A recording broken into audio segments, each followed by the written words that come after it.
Assalamualaikum warahmatullahi wabarakatuh. Selamat pagi. Di pertemuan ini kita akan membahas tentang filter digital.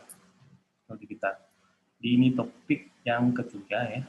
Sebelumnya kita telah belajar tentang DFT, tentang FFT, dan ini yang ketiga adalah filter digital. Nah, semua pembicaraan kita di PSD ini semua tentang komputasi. Semuanya tentang komputasi ya.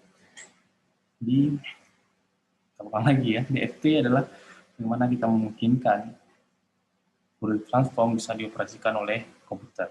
Kemarin itu cerita kita tentang DFT. Di FFT adalah bagaimana kita mereduksi komputasi pada DFT. Jadi di FFT bagaimana kita men-sharing sebanyak mungkin perkalian DFT. Sehingga kompleksitasnya menjadi jauh lebih rendah. Kemudian, nah, cerita kita yang ketiga ini karena juga tentang komputasi ya. Jadi di sini apabila kita punya aplikasi ya, aplikasi kita itu hanya tentang filter, tentang memfilter. Nah, kita bisa membuat hardware lagi yang lebih khusus. Hardware lagi yang lebih khusus, yang kompleksitasnya jauh lebih rendah daripada FFT atau DFT. Karena begini, konsepnya gini, memfilter itu, cara paling ultimate, yang cara paling gampang ya adalah memakai FFT, pakai DFT. Pakai FFT, FFT itu kan melakukan Fourier transform ya, melakukan Fourier transform, jadi keluaran dari FFT itulah kita dapat frekuensi sinyal kita itu isinya apa saja. Berapa amplitudo di masing-masing frekuensi kan. Nah, memfilter kita tinggal hilangkan aja di frekuensi mana yang kita ingin ada, di frekuensi mana yang kita nggak ingin ada, tinggal kita buang. Kan? Nah, cara paling gampang memang melakukan filter ini dengan DFT atau FFT.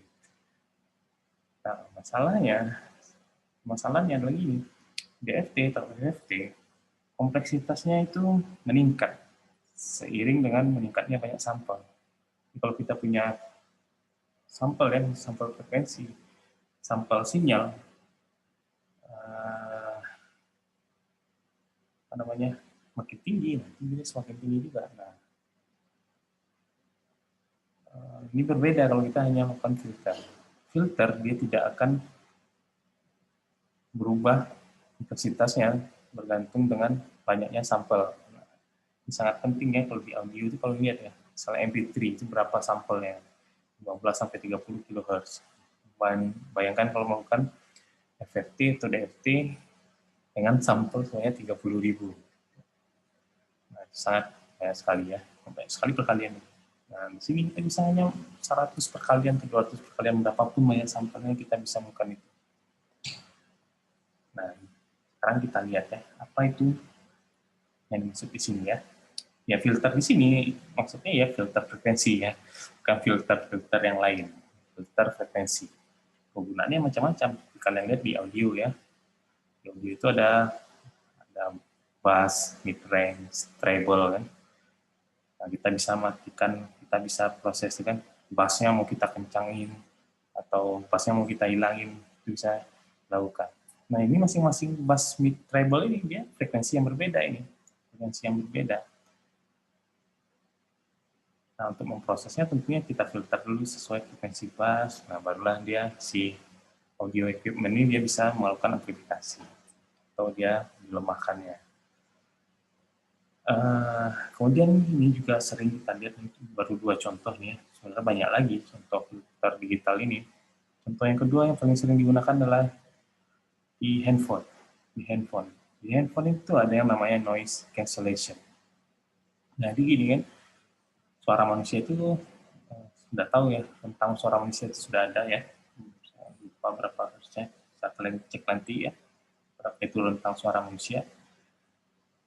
Nah, jadi suara-suara yang di luar itu sudah pasti bukan suara manusia kan, suara mobil, suara kipas angin. Nah, itu si handphone kalian bisa menghilangkannya. Karena suara mobil, suara kipas angin, lain-lain itu tuh beda frekuensinya. Nah, itu bisa dihilangkan. Ini sangat dua aplikasi, contoh aplikasi menggunakan filter. Ini banyak sekali penggunaannya. Ini salah satu pemasangan sinyal yang sering digunakan, filter. Nah, jenis filter ini sudah sering bahas di elektronika juga ada ya. Tapi kita bicara analog waktu itu. Sini ada yang namanya low pass. Low pass ini berarti yang frekuensi rendah yang dilewatkan. High pass berarti frekuensi tinggi yang dilewatkan ya. Band pass ada 2 rentang frekuensi tengah-tengah, nah itulah yang dilewatkan.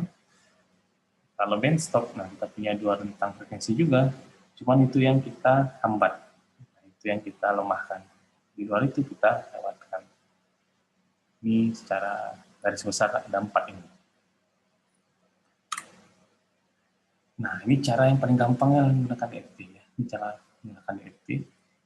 Kalau DFT atau FFT, kita masukkan sinyal, kita dapat keluarannya seperti ini kan. Keluaran ini menggambarkan berapa komponen di masing-masing frekuensi yang ada di sinyal kita itu. Jadi di sini ada di frekuensi 200 ada komponen isinya ini ya. Amplitudonya sebanyak ini, macam-macam. Berapa bisa ada noise dan lain-lain. Nah, kalau kita ingin menghilangkan, misalnya ini katanya ini 200 sampai 2K ini kalau nggak salah ini frekuensi yang bisa didengar manusia. Itu cek lagi ya, benar atau salah. Kalau kita ingin menghilangkan ya tinggal kita buang aja. Jadi kita buang komponen ini, kita buang komponen ini. Ini band pass nih kan, ini operasi band pass nih. Kita lewatkan yang ini 200 sampai 2K. Nah ini kita buang aja komponen yang itu. Kemudian kita lewatkan lagi ke dalam IDFT atau IFFT. Nah, jadilah keluaran dari IDFT atau IFFT ini adalah sinyal yang sudah terfilter. Yang hanya ada komponen dari 200 sampai 2K frekuensinya ya. Di luar itu, yang frekuensi di luar itu hilang. Nah, cara paling gampangnya. Nah, cuman cara ini yang kalau dibahas awal tadi si kompleks ya. Kompleks karena dia bergantung dengan banyak sampel. Semakin banyak poin sampel kita juga akan semakin kompleks si hardware DFT atau PFT. Nah, di sini kita akan bicara tentang bagaimana membuat hardware yang khusus buat filter. Jadi, di sini mau berapapun sampelnya kompleksitasnya akan tetap